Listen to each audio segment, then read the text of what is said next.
Okay, so are you ready to dive into a true crime case that is absolutely wild? I'm ready. Let's hear it. This is the murder of Brian Davis. Okay. And this case, a lot of people probably know it from the 48 Hours Friends for Life podcast episode. Yeah, I remember that one. So that's what we're going to be looking at, this deep dive. And the really interesting thing about it is that his wife, Robin Davis, and her best friend, Sissy Saltzman, were actually convicted of the murder. Wow, that's crazy. Yeah. So the big question that everyone is asking, and the question that we're going to be looking at today, is were they actually capable of murder? Or did the investigation screw up somewhere and maybe they were just convicted based on, circumstantial evidence? Yeah, okay, I see. So to try to answer that question, we've got a ton of different sources. We've got interviews, we've got court documents, and we've even got some of the cell phone records, which ended up being really important in this case. Oh, wow. Um, so before we get into all the details, I think it's Mhm. good to just introduce who the main players are. So we got Brian. A lot of people who knew him said that he was fun-loving, but he also liked to cheat on his wives. Oh, okay. And then we have his wife, Robin, who seemed happy, but she was actually having a lot of financial problems. Oh, interesting. And then finally we have Sissy, who was Robin's best friend. You know, the kind of best friend who always has your back no matter what. Yeah, I've got a friend like that. Yeah, so you got all these different personalities, and you've got secrets, and you've got, potential motives. Yeah, for sure. It seems like, the prosecution thought that Robin had a pretty big motive, money, Oh, okay. because if Brian died, she was in line to get a pretty big life insurance payout. Mm-hmm. I think it was like $600,000, something like that. Wow, okay. And plus, like we said, she was having all those money problems, Yeah.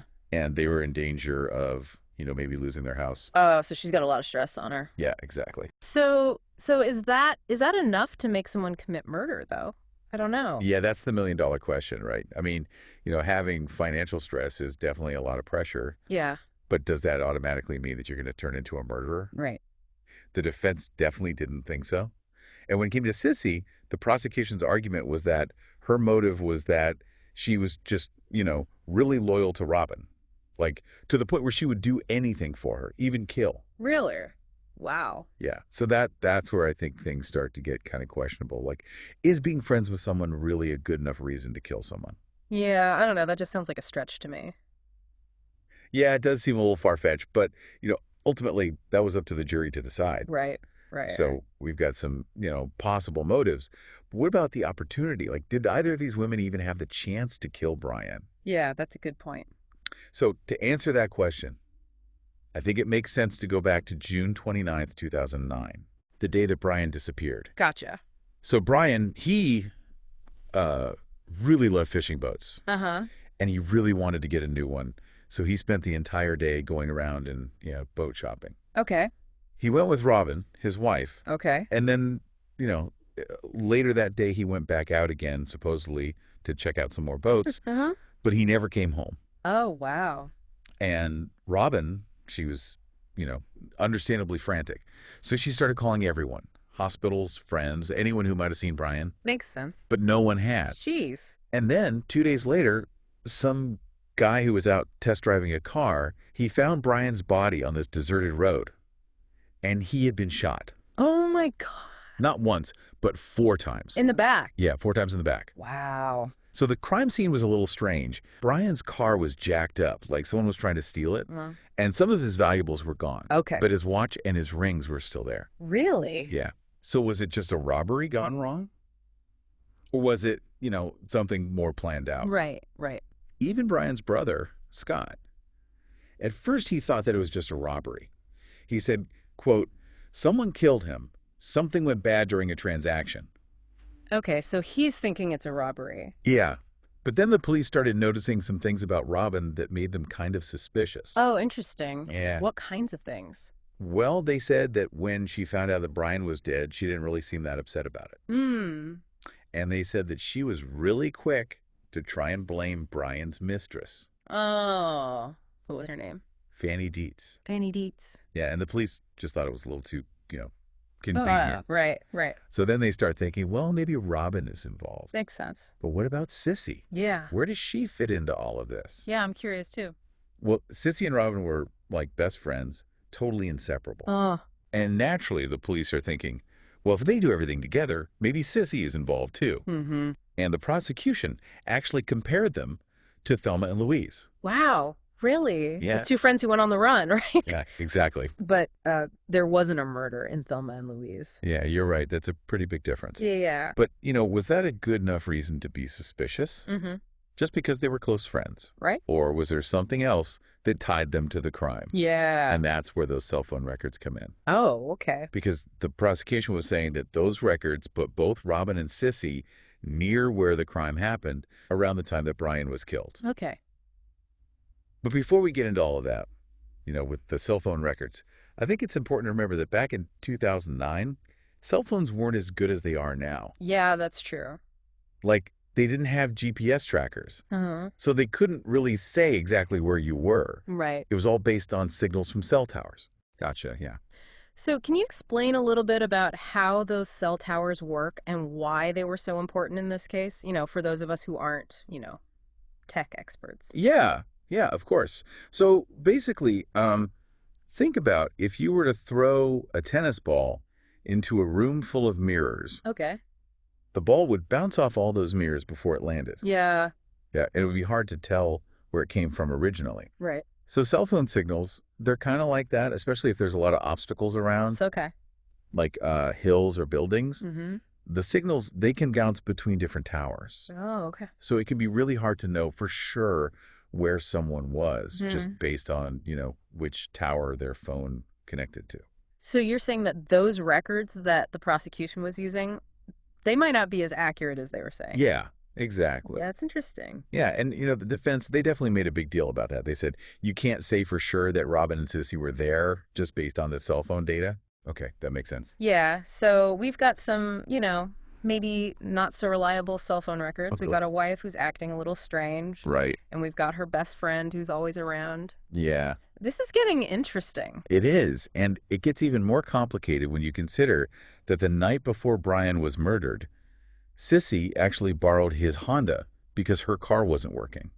Oh, really? Yeah. So are you saying that maybe she still had Brian's car the day that he died? Well, the prosecution definitely thought so. They were saying that she used Brian's Honda to drive him out to that spot where he was found. And, And shot him. yeah. But here's the thing. There was this bar near where Brian was found called Fred's Lounge, Okay. and they had security cameras. Uh-huh. But that footage, it was never found. Oh, wow. So if they had that, it might have shown who was actually driving the car that day. That would have been huge. Yeah, it's a shame. It is. So we've got a possible motive for Robin, but what about Sissy? Like, why would she want to be involved in this? Yeah, that doesn't make a lot of sense to me. The prosecution was basically saying that it was just blind loyalty. Wow, really? That she was so devoted to Robin that she would literally do anything for her, even kill. I don't know about that. It seems like a pretty weak argument to me. Yeah, I think so too. Like, Yeah. is that a good enough reason to kill someone? Right. Did they have any other evidence to back that up? Well, the defense was saying that maybe it wasn't Robin or Sissy at all. Okay. Maybe it was someone else who wanted Brian dead. Oh, okay. And they pointed to Brian's mistress, Fanny. Oh, yeah, her. Remember, she had told her husband about the affair just a couple of months before Brian was killed. Right. So maybe, it was the husband who was out for revenge. Yeah, a jealous husband. Exactly. That's the first thing I would have thought of. Yeah, and they were saying, well, why didn't the police even talk to Fanny's husband, Shane Dietz?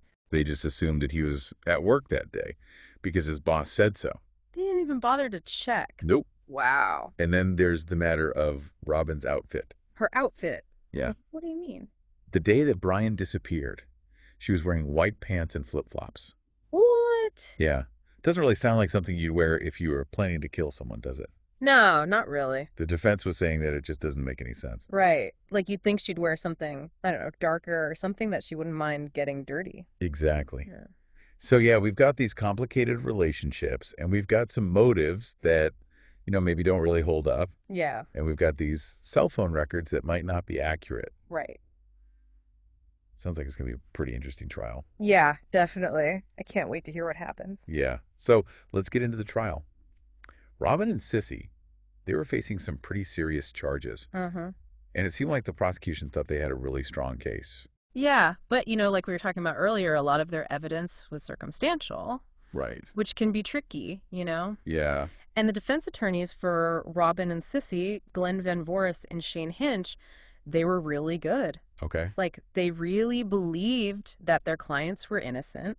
They even took the cases pro bono. Pro bono. Yeah, so they weren't even getting paid. Wow, that's dedication. Yeah. So they're arguing that the police were so focused on Robin and Sissy that they just kind of ignored other possibilities. Okay, so like what else did they focus on? Well, one of their big arguments was that the police didn't really investigate other suspects, like, for example, Fanny's husband. Oh yeah, Jane Dietz. Yeah, him. But, it makes sense that they would look into him, right? I mean, his wife had an affair with the victim. Exactly. That's what I'm saying. I mean, you'd think he'd be, like, the main suspect. And apparently, Fanny even told the police that she was worried they would think it was Shane. Yeah, she said, quote, "I was waiting for somebody to call me because I figured, jealous husband, that's the first person they're going to go after. So I was freaking out, and but they never called me." Geez. So the defense is like, hey, look at this guy. He's got a motive. Why aren't you investigating him? Exactly. And the prosecution, they just kept bringing up those cell phone records. Oh, right. The ones that might not even be accurate? Yeah, those. Didn't they have like FBI experts or something trying to explain them? Yeah, they tried to make it sound like the records were proof that Robin and Sissy were there. But, remember how we talked about how the signals can bounce around, Right. especially out in the country? Exactly. And the defense, they brought in their own expert, this guy named Aaron Miller. He was an investigator, and he explained how unreliable that kind of data can be. He said that it's almost impossible to say for sure where someone was just based on which tower their phone connected to. So you've got these experts saying different things. Yeah. The prosecution saying, this proves they were there. Uh-huh. And the defense is saying, no, this doesn't prove anything. Right. And it gets even worse because the defense, they had actually done their own tests to see how accurate those records were. Okay. But the judge wouldn't let them use that evidence in court. Why not? I don't know. Sometimes judges will limit what evidence can be used. It's complicated. But try to put yourself in the jury's shoes. Right. They're hearing all these different arguments and they're looking at the families and they have to decide if these two women are going to prison for the rest of their lives. Talk about pressure. Yeah, no kidding. And two of the jurors, Felicia Ballard and Sher Lusk, it was their first time being jurors. Wow. Talk about a tough case to start with. Right. And they've both said that they really struggled with the lack of evidence. Like Felicia, she was bothered that the police didn't look into other suspects more. And she also thought some of the things that Robin had said didn't really make sense. Okay, what about Sher? Sher was like, why would Brian, who is so careful about his car, drive down that rough road with a flat tire? She thought that was weird. Plus, she was probably thinking about Robin's outfit, too. Like, who dresses like that if they're going to murder someone? Yeah, good point. So you've got these jurors who are having doubts, and the defense is making some good points. So what happened when the jury finally came back with their decision? Yeah, what happened? The courtroom was packed. Everyone was nervous, especially Robin. You could tell she was really anxious. I know. And then after less than 3 hours, the jury came back. 3 hours? That seems really fast. I know, right? Even the lead detective on the case said he was surprised.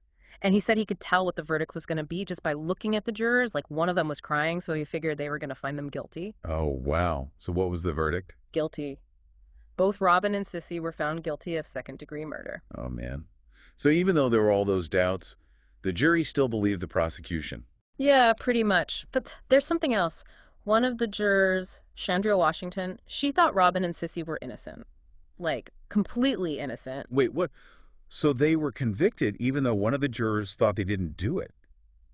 How does that work? Well, Louisiana's kind of weird. In most states, you need all 12 jurors to agree. Right. But in Louisiana, you only need 10. Seriously? Yeah. So even though Chandria thought that the prosecution hadn't proven their case, they were still convicted. Yep. Man, that doesn't seem fair. I know. And Chandria, I mean, she was really upset about it. She said later that it, totally changed her view of the justice system. Yeah, I can see why. So what happened to Robin and Sissy? What was the sentence? Well, since it was second-degree murder, they got life in prison, no parole. Oh, wow. Their whole lives changed just like that. Yeah.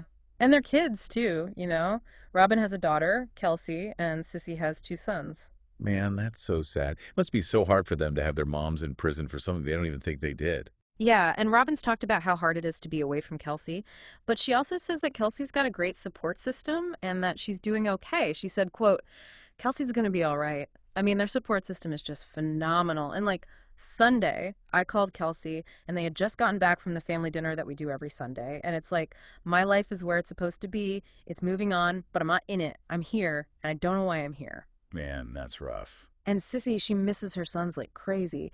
She said, my worst nightmare has come true because from day one, I said the two things that scare me the most are that my life is hanging on the bang of a cell phone tower, and there's 12 people that's going to judge me that don't know me. It makes you think about, all the people this affects. Not just Robin and Sissy, but their families too. Totally. And we can't forget about Brian's family. They were glad that Robin and Sissy were convicted, but obviously they were still hurting. Right. I mean, even if you think justice was served, you're still dealing with a loss. For sure. Brian's brother, Scott, he gave an interview after the trial and he was still really angry. He said, quote, my brother's in a tomb. He doesn't get to wake up and walk to this earth anymore. Until the day that I die, those two will be the ones who are responsible for my brother's murder. It's intense, Everyone lost something here. And it doesn't seem like there are any easy answers. Yeah, it's a really complicated story and it makes you wonder, what if Robin and Sissy really are innocent? Right. What if the system got it wrong? Exactly. And that's one of the things that's so interesting about this case. It shows you that sometimes, even when everyone's trying to do the right thing, mistakes can happen and innocent people can end up in prison. Yeah, that's a scary thought. So what happens now? Robin and Sissy are in prison. What's next? Well, they're both saying they're innocent and they're still trying to fight for their freedom. Okay. They're appealing the verdict and they're looking for new evidence that might prove they didn't do it. But for now, they're stuck in prison. That's rough. Yeah. And what about their friendship? How are they handling all of this? That's a good question, and it's something we'll talk about more in the last part of our deep dive. We'll see how they've been coping and how their friendship has changed. Okay, yeah. I'm interested to hear more about that. Yeah, it's pretty amazing, actually. Like, even though they're going through all this, they're still really close. It shows you how powerful friendship can be.